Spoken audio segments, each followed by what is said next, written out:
1절에서 25절까지 말씀을 받겠습니다. 사무엘하 22장 1절에서 25절까지 말씀을 받겠습니다. 여호와께서 다윗을 모든 원수의 손과 사울의 손에서 구원하신 그날에 다윗이 이 노래의 말씀으로 여호와께 아뢰어 이르되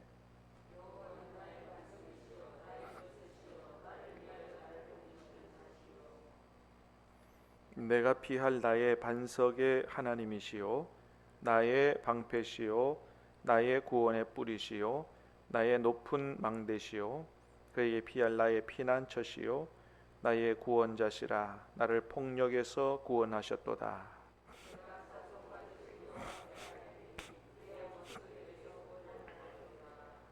사망의 물결이 나를 애우고 불의의 창수가 나를 두렵게 하였으며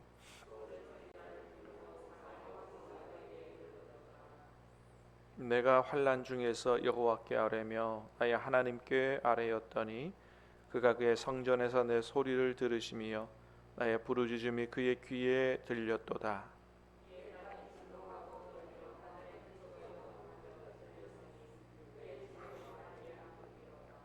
그의 코에서 연기가 오르고 입에서 불이 나와 사름이요 그 불에 숯이 피었도다.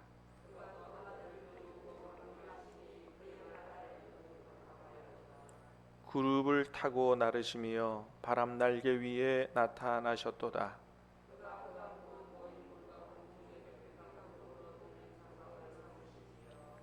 그 앞에 있는 광채로 말미암아 숯불이 피었도다.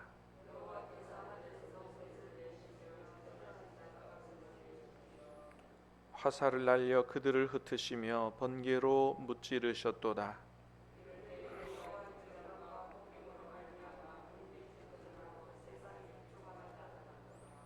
그가 위에서 손을 내미사 나를 붙드시며 많은 물에서 나를 건져내셨도다.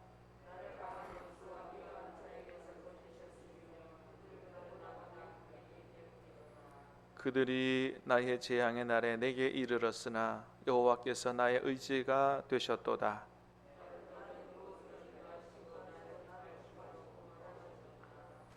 여호와께서 내 공의를 따라 상 주시며 내 손의 깨끗함을 따라 갚으셨으니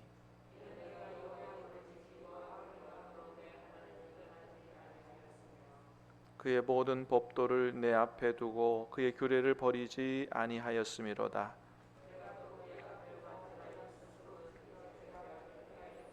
같이 읽습니다. 그러므로 여호와께서 내 의대로 그의 눈앞에서 내 깨끗한 내게 갚으셨도다. 아멘.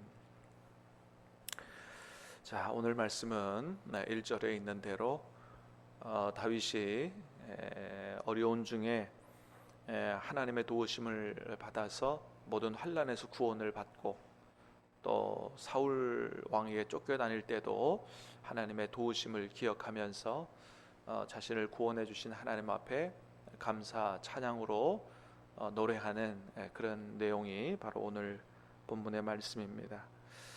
우리가 읽어서 아는 바대로 오늘 말씀은 시편 18편에도 그대로 나타나 있는 그런 말씀입니다.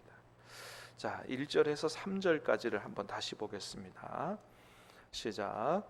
여호와께서 다윗을 모든 원수의 손과 사울의 손에서 구원하신 그날에 다윗이 이 노래의 말씀으로 여호와께 아뢰어 이르되 여호와는 나의 반석이시요 나의 요새시요 나를 위하여 나를 건지시는 자시요 내가 피할 나의 반석의 하나님이시요 나의 방패시요 나의 구원의 뿌리시요 나의 높은 망대시요 그에게 피할 나의 피난처시요 나의 구원자시라.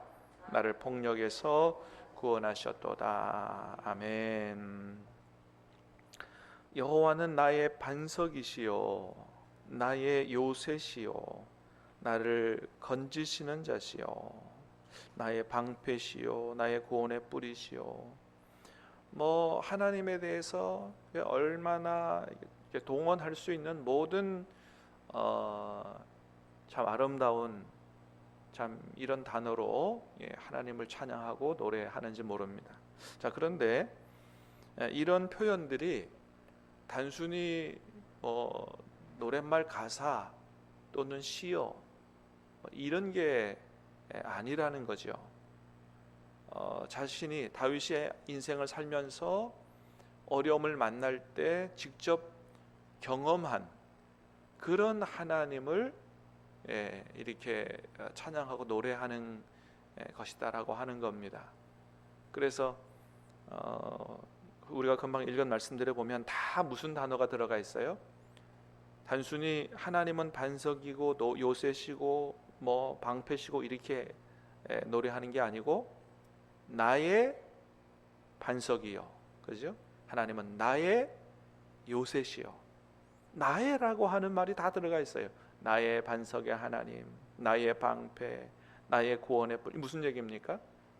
자신이 인생을 살면서 경험한 하나님에 대한 신앙 고백을 얘기하는 것이다 라고 하는 것이죠.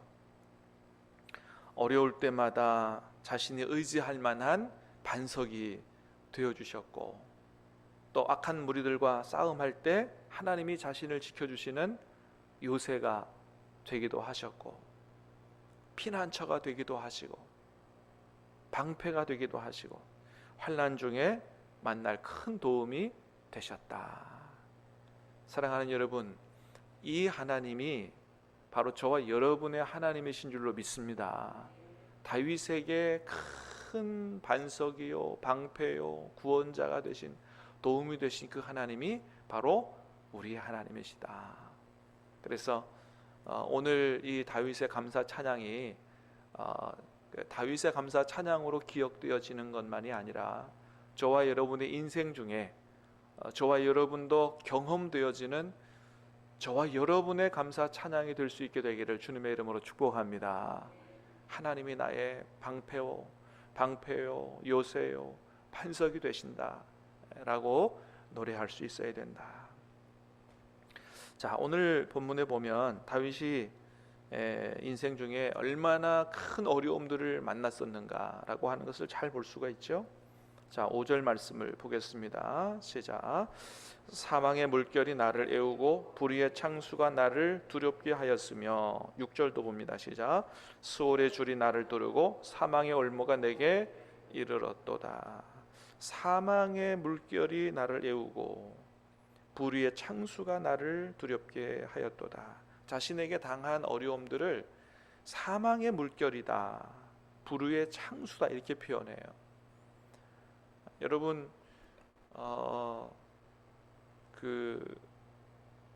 이 불이 나서 어려움을 당하는 것보다 물 때문에 당하는 어려움이 더 무섭다는 건 다 잘 아시죠? 예. 사람들 흔히 그렇게 얘기하잖아요. 불이 나면 흔적이라도 남는다. 근데 홍수가 나서 쓰나미가 와서 밀고 가면 흔적도 안 남는다 그러잖아요. 자신이 당한 어려움을 물로 표현해요. 창수라고, 홍수라고 그렇게 표현하는 걸 볼 수 있어요. 뭐 우리가 영상을 통해서 또는 또 일본에서 당한 그 쓰나미, 인도네시아에서 당한 쓰나미 이런 걸 봐서 알지만 얼마나 무서워요. 쓰나미가 밀려온다, 끝이다 이렇게 생각할 수 있을 정도로 굉장히 두려운 게 쓰나미죠. 수월의 줄이 나를 두르고 사망의 올무가 내게 이르렀도다. 그러니까 죽음 그 코앞에까지 갔었다라고 하는 것을 이야기하는 것이죠. 뭐 어제 말씀에서도 보셨듯이 다윗이 전쟁에 나가서 정말 왕이지만은 전쟁에 나가서 목숨을 걸고 그렇게 싸울 때 너무너무 피곤하고 지쳐서, 그죠? 힘이 없을 때 거인족 이스비브노비 와가지고 다윗을 죽이려고 했다. 그 진짜 그 죽음이 자기 바로 앞에 와 있는, 그러나 그때 하나님이 붙여주신 그 장군이 와서, 아비새가 와서 다윗을 도와서 구원해 주는 뭐 이런 일들이 뭐 한두 번 있었던 게 아닙니다. 다윗이 사울 왕에게 쫓겨다닐 때 붙잡히면 죽는 거 아니에요. 그럴 때마다 하나님께서 돕는 손길을 보내서 다윗을 구원하신 역사들이 얼마나 많은지 몰라요.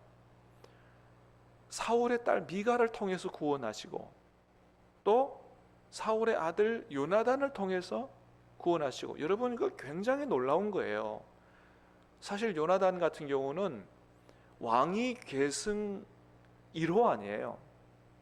왕자니까 그 아버지의 왕의 자리는 자기 것이라고 생각하고 사실은 다윗을 어느 누구보다 제거하려고 해야 되는 사람인데, 다윗이 어려울 때 오히려 요나단이 나서서 다윗을 건져주고 도와주고 했단 말이죠. 놀라운 일이죠. 여러분, 이렇게 하나님은 우리가 생각지도 못한 사람을 붙여서 우리를 구원하시는 하나님이, 도와주시는 하나님이 우리 하나님입니다. 할렐루야. 여러분, 그래요. 그래서 우리가 사람을 의지하지 말고 하나님을 의지하려고 해야 되는 이유가 거기 있어요. 여러분도 인생을 살아오시면서 그런 경험들을 다 하셨을 거라 생각되는데, 우리가 어려움을 당할 때, 누군가에게 도움을 필요로 할 때 이 사람은 나를 도와줄 거다 라고 연락을 하면 도움을 받지 못하는 경우가 종종 있음을 보게 돼요. 정말 내가 믿고 이 사람만큼은 나를 도와줄 것이라고 생각했는데 도움이 안 되는 거예요. 심지어는 가족까지도 나를 도와주지 않는 경우가 있습니다. 그런데 신기하게도 전혀 생각하지 못한 사람이 불쑥 나타나서 도와주겠다고 하는 경우가 있는 걸 보게 돼요. 여러분, 하나님이 생각지도 못한 도움의 손길을 붙여주시는 줄로 믿으시기를 바랍니다. 그래서 사람 찾아가 사람 의지하지 말고요, 하나님 앞에 맡기고 기도해야 돼요. 그러면 하나님이 도움의 손길을, 우리가 생각지도 못한 사람 마음을 감동시키셔서 도움의 손길을 보내주시고 그 어려움에서 구원받도록 하나님께서 도와주신다. 여러분, 다윗이 그렇게 했다는 거죠. 그래서 오늘 본문에도 보니까 다윗이 어떻게 해요? 환난 중에 하나님 앞에 도움을 달라고 기도하죠. 자, 7절 말씀 같이 보겠습니다. 시작. 내가 환난 중에서 여호와께 아뢰며 나의 하나님께 아뢰었더니 그가 그의 성전에서 내 소리를 들으시며 나의 부르짖음이 그의 귀에 들렸도다. 내가 환난 중에서 여호와께 아뢰며 나의 하나님께 아뢰었더니 하나님이 나의 기도를 들으셨다. 성전에서 나의 기도를 들으셨다 그랬어요. 여러분, 지금 우리 하나님은 성전에서 들으시는 분도 아니에요. 여러분, 우리 안에 우리와 함께 계시는 하나님이신 줄로 믿으시길 바랍니다. 우리 안에서 직접 들으세요. 멀리 계시지 않아요. 우리의 어려움을 타보고 계시고 우리의 부르짖음을 금방 들으시고 도와주시는 분이시다. 그래서 19절 보니까 그랬어요. 19절 시작. 그들이 나의 재앙의 날에 내게 이르렀으나 여호와께서 나의 의지가 되셨도다. 재앙의 날에 내가 여호와께 의지했다. 기도했고 하나님을 의지했더니 하나님이 의지가 되셨다. 그랬더니 어떻게 해요? 20절 보니까 시작. 나를 또 넓은 곳으로 인도하시고 나를 기뻐하심으로 구원하셨도다. 하나님이 구원하셨어요. 도와주셨어요. 넓은 곳으로 인도하셨어요. 평안한 삶을 하나님께서 허락하셨다라고 하는 것입니다.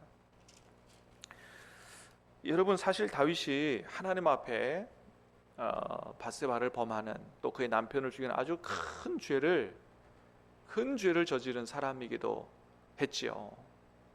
그러나 그 이후로 하나님이 다윗을 버리지 않으셨어요. 너는 그렇게 큰 죄를 지은 놈이니 더 이상 내가 너를 도와줄 수가 없다. 너를 내 백성으로 삼을 수 없다. 그래서 버리지 않으셨다는 거죠. 여러분, 우리가 하나님 앞에 큰 죄를 짓는다고 해도 하나님이 우리를 버리지 않으시는 줄로 믿습니다. 예수 그리스도를 통해서 우리를 하나님의 자녀 삼으셨기 때문에 우리를 안 버리신다는 거죠. 자, 이렇게 다윗이 하나님 앞에 큰 범죄를 저지른 사람임에도 불구하고 하나님이 여전히 그를 사랑하시고 도우신 이유가 어디 있느냐? 바로 이런 다윗의 삶 때문에 그래요. 비록 죄를 범하긴 했지만 여전히 하나님을 사랑하고 어려울 때마다 하나님을 의지하려고 했던 그 다윗의 믿음 때문에 그래요. 나단 선지자 보내서 죄를 지적할 때 그대로 꼬꾸라져서 하나님 앞에 자기 죄를 자백하고 회개하지요. 사울이나 압살롬처럼 계속해서 변명하고 그러지 않아요. 하나님 의지하지 않고 자기 머리만 의지하고 이런 삶을 살지 않았다는 거죠. 시시때때로 하나님 앞에 묻고 하나님의 뜻을 추구하고 하나님을 의지하고. 여러분, 우리가 연약하여 넘어지고 범죄할 수 있지만 그러나 여전히 우리를 사랑하시고 우리의 기도를 들으시는 하나님을 기억하고 어려울 때마다 하나님 앞에 기도하고 하나님 의지할 수 있게 되기를 축복합니다. 이런 다윗의 믿음 때문에 하나님이 다윗을 버리지 않으시는 거예요. 두 번째는 완벽하진 않지만 하나님의 뜻대로 살려고 무진장 애를 썼다는 것입니다. 자, 21절 22절 시작. 여호와께서 내 공의를 따라 상 주시며 내 손의 깨끗함을 따라 갚으셨으니 이는 내가 여호와의 도를 지키고 악을 행함으로 내 하나님을 떠나지 아니하였으며. 자, 내 공의를 따라 내 손의 깨끗함을 따라 갚으셨다. 이는 내가 여호와의 도를 지키고 악을 행함으로 내 하나님을 떠나지 아니하였으며. 자, 그래서 깨끗하게 바르게 살려고 애를 썼는데 하나님의 도를 지키려고 애를 썼다는 거죠. 23절에 보니까 그랬어요. 시작. 그의 모든 법도를 내 앞에 두고 그의 규례를 버리지 아니하였음이로다. 다윗이 하나님 앞에 바르게 살려고 애쓴 그 가운데는 뭐예요? 말씀이 있었다. 항상 하나님의 말씀을 자기 앞에 뒀다라고 하는 것이죠. 여러분, 말씀을 떠나지 마시기를 축복합니다. 여러분, 날마다 말씀을 읽으세요. 새벽에 나와서 말씀을 들으시고, 여러분 집에도 또 사업장에도 일터에도 늘 여러분의 가방에도 늘 하나님의 말씀을 가지고 다니시길 바랍니다. 두꺼운 성경 못 가지고 다니시면 매일 성경 가지고 다니시고, 그래서 매일 말씀을 읽고 그 말씀을 통해서 하나님의 뜻을 발견하고 하나님 이렇게 살게 해달라고 기도하시고, 그렇게 다윗이 그렇게 했다는 것이죠. 자, 그런데 이게 내가 이렇게 하나님 앞에 바로 살았기 때문에, 옳게 살았기 때문에 그 공로로 하나님이 나를 도우셨다, 이런 개념은 아니에요. 자기 의로움을 자랑하려고 하는 얘기가 아니에요. 이게 무슨 얘기냐 하면 내가 이만큼 말씀을 따라서 살려고 하나님 나의 모든 것을 보는 하나님의 눈앞에서 살려고 애를 썼기 때문에 하나님이 도우셨다, 그런 것입니다. 여러분 25절 시작. 그러므로 여호와께서 내 의대로 그의 눈앞에서 내 깨끗한 대로 내게 갚으셨도다. 여러분, 그의 눈앞에서라고 하는 단어가 들어가 있어요. 내 의대로, 그의 눈앞에서 내 깨끗한 대로. 하나님이 나를 보고 계신다 라고 하는 것을 늘 의식했다는 거죠. 24절에도 그랬어요. 내가 또 그의 앞에 완전하여. 하나님 앞에서 하나님의 말씀대로 뜻대로 살려고 노력하는 그런 나를 보시는 하나님이 나를 긍휼히 여기시고 그래서 나를 도우시는 은혜를 베푸셨다라고 하는 것입니다. 사랑하는 여러분, 오늘 하루도 하나님 앞에서 살아가려고, 하나님 앞에서 말씀대로 살아가려고 애쓰고 노력하는 저와 여러분 될 수 있게 되기를 주님의 이름으로 축복합니다. 그런 우리를 볼 때 하나님이 기특하게 생각하시고 기뻐하시고 우리를 도우시고 축복하신다라고 하는 것입니다. 오늘 자신의 이렇게 연약하지만 하나님 뜻대로 살려고 했던 이런 다윗을 하나님이 사랑하시고 어려울 때마다 도우시고 건져주셨다. 그래서 하나님을 찬양하는 모습을 볼 수 있는데, 저와 여러분도 다윗 같은 믿음으로 살면서 다윗처럼 도우시는 하나님을 경험하고 다윗처럼 하나님을 찬양하고 노래할 수 있는 저와 여러분 될 수 있게 되기를 주님의 이름으로 축복합니다. 기도하겠습니다. 은혜로우신 주님, 감사합니다. 오늘 이 아침에도 우리에게 생명의 말씀을 주시고 다윗이 어떻게 하나님을 섬기고 살았는지, 또 어떻게 하나님이 다윗을 도우셨는지, 그 하나님께 어떻게 다윗이 감사하고 찬양하고 노래했는지 아름다운 말씀을 보게 하시니 감사를 드립니다. 다윗의 하나님이 나의 하나님이심을 감사하고 찬양합니다. 우리도 다윗처럼 늘 하나님 앞에서 산다는 생각을 잊지 않게 하시고 말씀대로 살려고 애쓰게 하시고 하나님이 도와주셔서 범죄하지 않게 하시며 하나님 기뻐하시는 대로 살아 또 어려울 때마다 기도할 때 우리를 도와주시고 우리를 도와주신 하나님을 경험하고 감사하고 찬양하고 노래하는 우리의 삶들이 될 수 있도록 우리 모든 성도들의 삶을 도우시고 축복하시고 인도하여 주시옵소서. 오늘 하루도 전적으로 주님께 의탁하오며 예수님 이름으로 기도하옵나이다. 아멘.